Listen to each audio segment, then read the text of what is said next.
ने बड़ा खुलासा किया है। 2047 तक भारत को इस्लामी राष्ट्र बनाने की साजिश थी, ये बात कबूल की है। महबूब नदवी शर्जील इमाम के भी संपर्क में था।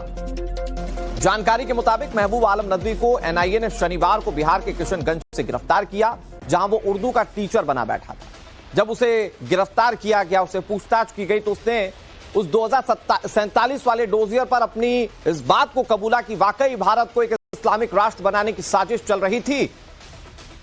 और अब जरा सोचिए, उस डोजियर पर भी कई लोगों ने सवाल उठा दिए थे, लेकिन पीएफआई जो कि देश में बैन हो चुका है, उसका बिहार अध्यक्ष ये बात कबूल कर रहा है कि हां, वो साजिश रची गई थी जिसमें भारत को मुस्लिम राष्ट्र बनाना था, इस्लामिक राष्ट्र बनाना था। इसके लिए बाकायदा एक डोजियर पकड़ा गया था। उसके बाद मांग बहुत तेजी से उठी कि पीएफआई को बैन कर देना चाहिए। पीएफआई बैन भी हुआ। इसकी फंडिंग को लेकर जांच की जा रही है। देश के अंदर हुए कुछ आतंकी घटनाओं को लेकर, इसके रोल को लेकर जांच की जा रही है। लेकिन यह जो चौंकाने वाला खुलासा हुआ है, इसमें यह बात बिल्कुल क्लियर हो जाती है। पीएफआई यानी कि पॉपुलर फ्रंट ऑफ इंडिया कैसे भारत को एक इस्लामिक मुल्क में तब्दील करने की कोशिश कर रहा था। जिस वक्त डॉक्यूमेंटेशन सामने आए थे, उस वक्त कुछ लोगों ने उन डॉक्यूमेंट्स पर भी सवाल उठाए थे। लेकिन ये जो नदवी है, जो कि बिहार पीएफआई का अध्यक्ष है, इसने खुद इस बात को कबूल कर लिया है कि वाकई में यह प्लानिंग थी जिसके तहत भारत को 2047 तक एक इस्लामिक राष्ट्र में कन्वर्ट करने की एक साजिश रची गई थी। अब आपको ग्राफिक्स दिखाते हैं, ग्राफिक्स के जरिए समझाते हैं कि एनआईए की जांच में क्या खुलासा हुआ।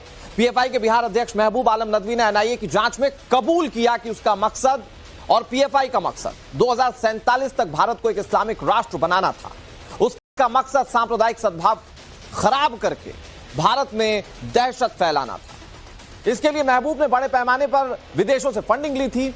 दिल्ली दंगों के आरोपी शर्जील इमाम से भी उसका कनेक्शन था, यह बात उसने कबूली है।